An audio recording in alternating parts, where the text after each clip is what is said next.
Isang motopropyo inquiry ang ilulunsad ni Batangas 2nd District Representative Jervil Luistro tungkol sa extradition request ng Estados Unidos para kay Kingdom of Jesus Christ Pastor Apollo Quiboloy. Para pag-usapan yan, makakausap natin mismo si Representative Jervil Luistro via Zoom. Magandang gabi po, Congressman Luistro. Magandang gabi po, most especially sa mga sumusubaybay sa Arangkada Balita. Yes, Congresswoman, pwede po ba nyo mas palawakin pa yung layunin po nitong inquiry na ini-initiate nyo po?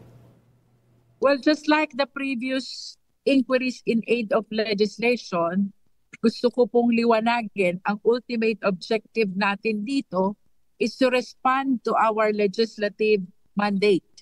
Magpasa ng batas or i-improve ang mga existing na batas. Opo. No? Yes, Congresswoman. Okay, medyo may problema kasi nakita natin mobile eh. Tsaka mukhang umuulan kung nasaan si Congresswoman, no? Pero madalas naman pag nakakausap natin si Congresswoman ay lagi siya nasa biyahe.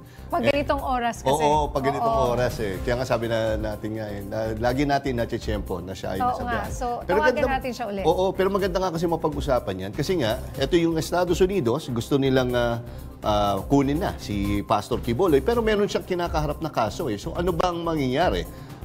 Okay, nandiyan na. Congresswoman. Okay na po ba yung signal natin? Yes, ma'am. Okay na po. Sorry po, mobile po Okay ako. na po, pasensya na rin po sa abala. Sir, Opo. na may kinakaharap na kaso si Pastor Quiboloy dito sa Pilipinas, which makes this different from the previous extradition that the Philippines encountered in the past. No? Dati po, during the case of Mark Jimenez, walang kaso sa Pilipinas. Ang kaso, nandun lang sa Amerika. This is different sapagkat itong kay Pastor Quiboloy, may kaso siya sa Pilipinas and at the same time, may kaso din siya sa Amerika. So the first question is, possible ba ang extradition process na hinihiling ng US government considering that Pastor Quiboloy has pending case in the Philippines? If we will be basing our answer on the treaty between the US government and the Philippines, yes, it is possible, no? But there are issues na kailangan natin ditong maliwanagan. One, ang sabi po dito sa batas, ay i-address sa DFA na siya forward nito sa Department of Justice. Hindi po nakasaad sa batas yung timeline. Gaano ba katagal ang ipinagkakaloob sa DFA para ito ay ma-forward sa Department of Justice. Opo. From the Department of Justice, ifa-file po ng Chief State Counsel, representative of the DOJ, sa Regional Trial Court ang petition for extradition. What is the timeline again? Our law is likewise silent. Pangalawa, alin hubang korte ang didinig ng petition for extradition? Is it the court which has jurisdiction over local cases? O separate court po ba ito na ayon sa treaty is the regional trial court of the place of residence of the extraditee? Opo. Number 3, kung mag-grant po ang extradition, may sinasabi po sa treaty, we can choose between temporary surrender or deferred surrender.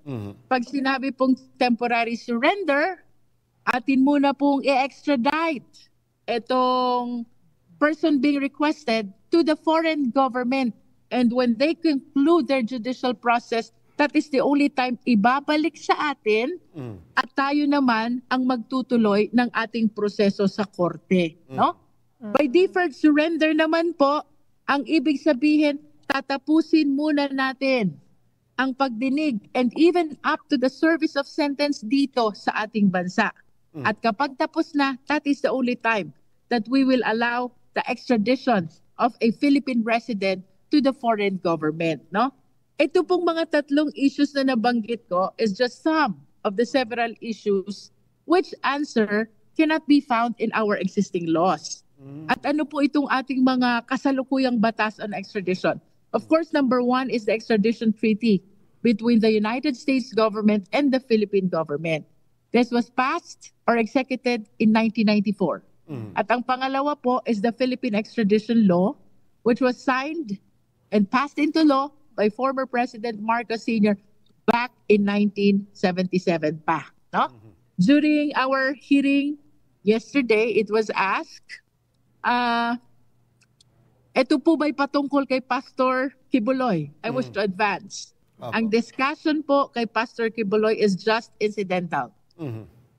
What is primary here is our response to our legislative mandate. Yung batas po ay may kalumaan na.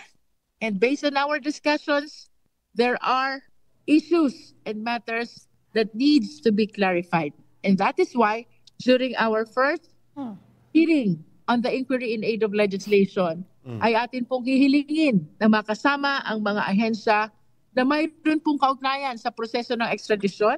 Kasama po dito ang Department of Foreign Affairs, ang Department of Justice, the Office of the Solicitor General, perhaps the National Security Council, and even the Philippine National Police. Oh, okay. Pero paano kaya yung sa deferred po, no? Tama po ba 'yung pagkakaintindi ko? Yung sa deferred ay kailangan mo niya tapusin muna yung sentensya niya bago siya Pero paano ho kunyari yung kinakaharap niya ditong kaso ay ang parusa ay kunyari 20 years. 20 years o habang buhay pagkakulong. Di wala nang tsansa na mapapapunta siya sa Estados Unidos. That is another question that was raised during our hearing, no? Kasi ang sinasabi sa treaty, person who is facing prosecution or is already serving sentence. At tama ka, kapag deferred surrender, ibig sabihin, tapusin mo muna ang sentensya mo bago ka ma-extradite sa foreign government, no? At kung ito'y life sentence, available pa kaya yung ebidensya by that time na ma-surrender ka sa foreign government? That is one issue that we really need to thresh out in revisiting our existing laws on extradition.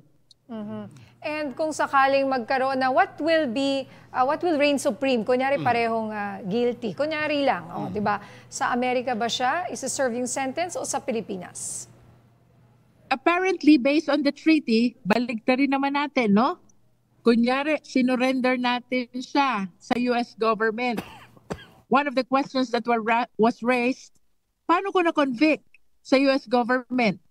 Sabi dito sa treaty, he must be surrendered to the requested state.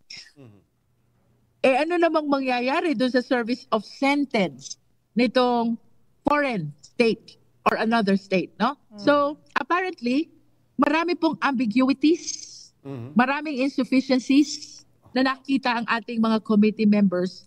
Reason why we resolve to push through with the inquiry in aid of legislation upang mapag-aralan po ang ating mga existing na batas on extradition and perhaps to improve our laws on extradition. In the past po ba, bukod kay Mark Jimenez na sinabi niyo wala naman siyang kaso sa Pilipinas, meron po ba na katulad rin ni Pastor Kibuloy na may kaso sa Amerika at may kaso sa Pilipinas na gustong i-extradite kunyari sa ibang bansa? Meron na po bang ganong kaso dati? Or first time po ba ito? I think this is the first time that we will be encountering a request for extradition where the supposed extraditee is facing cases both in the requested party and in the requesting party. Wala po akong alam na ganitong sitwasyon which the Philippine government encountered in the past. I think this is the first. At siguro nga kailangan yung ayusin po yung mga sinasabi niyo mga insufficiencies and ambiguities. Kasi nga nung ginawa siguro yung batas or yung treaty nga nun is kumbaga outdated na po no, Congresswoman. No?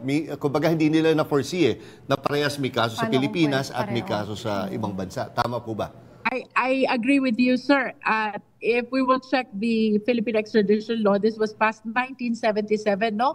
Mas nauna yung Philippine extradition law natin kaysa sa treaty between US government and the Philippines, which was executed in 1994, no?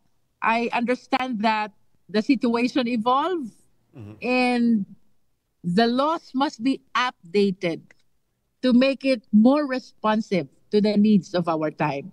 Hindi lang po si Pastor Quiboloy ang possibly na ganitong maging sitwasyon. It is possible that in the future there will be possible extraditees as well who are or who will be similarly situated. That is why as early as now, maganda po na naaaral yung batas at nakikita kung anong improvement ang kailangan nating i-introduce. Okay, again, maraming salamat po, Congressman Luiso, sa malinaw niyong paliwanag at mag-ingat po kayo pag-uwi.